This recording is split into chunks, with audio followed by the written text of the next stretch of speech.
Hey guys, welcome back. This is Mina. I'm back again with another video. In this video, I want to briefly explain the difference between capitalism, socialism, and communism.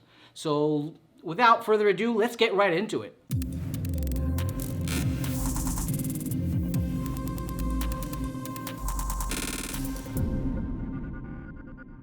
Capitalism versus socialism and communism. What we're going to do right now is we're going to split them into two different sectors. So we're going to talk about the main idea of both of them, and then the income and how it's split, and then we'll dive deeper into them. Okay, these concepts are relatively complex, and there's a lot of diversions in different ideas, and they're implemented differently in multiple countries. However, we're going to talk right now about them as general ideas. So let's start by the main idea behind capitalism and socialism. So basically, capitalism, you have a car factory right here. There's this lovely CEO who worked and he tried different multiple things. He took loans and then he owned a car factory. And what he did is he hired workers, he paid them a certain wage, and then he started producing cars. These cars, according to capitalism, are under the laws of supply and demand. If the market wants cars, he creates cars. The market likes it, he makes some money. The market doesn't like it, he loses, and someone else comes up and he makes more cars. The good thing about capitalism is it encourages people to come up with better ideas, because the market will crush you if you don't give me something good. I'm the customer. If you don't create something absolutely magnificent, I'm not gonna buy it and you're gonna be out of business. And then someone else comes and tries to make it cheaper. And this competition pushes the human race forward. On the other hand, socialism, the same car factory right here, let's just assume it's the same one, is owned by the government or the state. So this is their ideology because they want to have equality in all over the country. So the government owns the car factory. Whoever can work will work to the best of their ability, and whoever can't, and every single person gets the exact same amount. So all of them are equal. But regardless of this, you like it or you don't, this is just the main idea behind it. So now let's take a look at the income side of it. So capitalism has very little systems in place to prevent income inequality. So that's why you see in our society right now, some are like filthy rich, the 1%, you hear about them all the time, and then the rest of society, which is either middle class, which is very slim, or very poor. As bad as this may sound, however, this system has something called incentive, because you want to work harder to get paid more. The inherent idea behind capitalism is if you are greedy, good, make a better product. Oh, you want more money? Amazing, do better, get a product cheaper, help us grow, help the human race get better, and that way you get paid more. In socialism, on the other hand, the government is the main employer. So the government owns everything, there is no private property, there's no private businesses, the government owns everything, and then whatever dollars they make, they split equally between its members. So this has its good parts, which means everybody's equal, nobody gets more than the other. However, on the con side, you're not incentivized to work harder. Like if I'm working 10 hours and you're working 6 and we're getting paid the same, first of all, I'll resent you, because why am I working harder and you're getting paid the same as I am?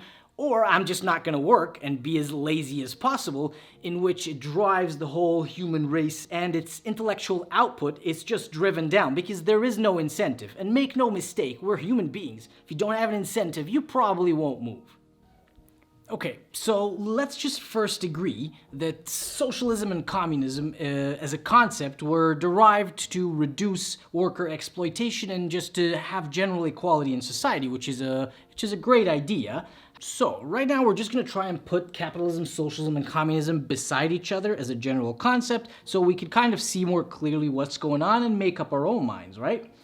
Just as a quick brief note, none of these systems are implemented just as is right now in our world. Like all countries use certain hybrid of each system, and specifically communism has never been fully implemented as just communism in any country in the world as far as I'm aware. It was usually socialism with a little bit of communism. So let's look at capitalism. In any country we have resources, we have property, and we have like factory and manufacturing plants and all that good stuff. So in capitalism, all these things are privately owned. So you could go buy your own house, you could open a shop, you could buy a factory, and then the market dictates if you're good enough. Market meaning supply and demand. If you put out 1,000,000 cars and people only will buy 1,000, so this is garbage. You're not going to make 1,000,000 cars. You're never going to survive. If you make something, just try it and just get a phone and put it out there for $7,000. Anybody going to buy it? Probably not. The market will crush you. So this supply and demand dictates what should happen in the market. In socialism, on the other hand, the resources and the property and the factory are all state-owned. So they're owned by the government. The government is the main employer. We are all equal employees, and we get equal share of everything. So while that sounds good in theory, as we explained before, there is no incentive. Why would I work? Why would I innovate, create something? Why would I solve someone else's problem if there's nothing in it for me? I know it sounds selfish, but that's just human nature. As we've seen, like in USSR and all the countries that implemented socialism, it never fully crystallized as they thought it would. Communism, on the other hand, is an evolution of socialism, and it's a little more abstract. So they never fully implemented, as we said, and it has like absence of ownership entirely. So they don't want to have like ownership or any of that stuff. It just wants to have a classless, moneyless society. You work whatever you can and you get whatever you need, and we all love each other. Also in concept is fantastic. However, it's not very applicable because of our unfortunately shitty nature as humans. Socialism and communism, they are generally speaking called Marxism because Karl Marx, this was the brainchild of Karl Marx. So socialism or Marxism had several different types, like Stalinism, Maoism, Leninism. Like there were several different people that thought of minor tweaks here and there, but generally speaking, the idea is the same. So let's talk about like the arguments for and against each one. So number one, the basic question that comes to like this debate always, which is human greed. I would argue that human greed is there regardless of what system you use. Human greed is part of human nature. So socialism tries to negate that and tries to make everybody equal, which is, again, great in theory. Capitalism, on the other hand, acknowledges human greed and utilizes it for the better of the human race. So there was a saying, I think by, I'm not sure who, Alan Smith, not entirely sure, but it was a very interesting saying. It said, in a capitalistic environment, egoism is in fact altruism. So egoism, meaning like you're having the need or human greed for yourself to do something, is in fact altruism, which means it's a form of heroism in a way. Because the more you are greedy and you want to fuel your own dreams or you want to do something for yourself, you absolutely have to provide for everybody else. You will not get paid if you don't solve a problem. You will not get paid if you don't improve on a product or decrease the price or in any way, shape, or form help everyone around you. The more you help, the more you get paid. So in this aspect, I feel capitalism takes the cake on that one. Second one would be people in need of care. So not everybody's equal in health, obviously. Not everybody's equal in mental resources and in all kinds of resources, really. So in this aspect, I feel socialism or communism have a very good point because you can't just tell everybody, okay, just go do whatever you want, and not everybody's equal. So I feel in this aspect, socialism does have a great point, and we should be adopting these mentalities. The last one we're going to talk about, which is equal pay.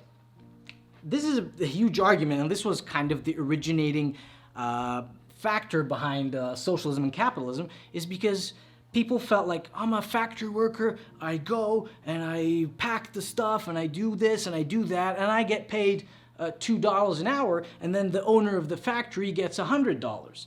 So how is this fair? I'm the one doing all the work. So like the following statements might not procure them general favor, but I truly believe that that's the case, unfortunately.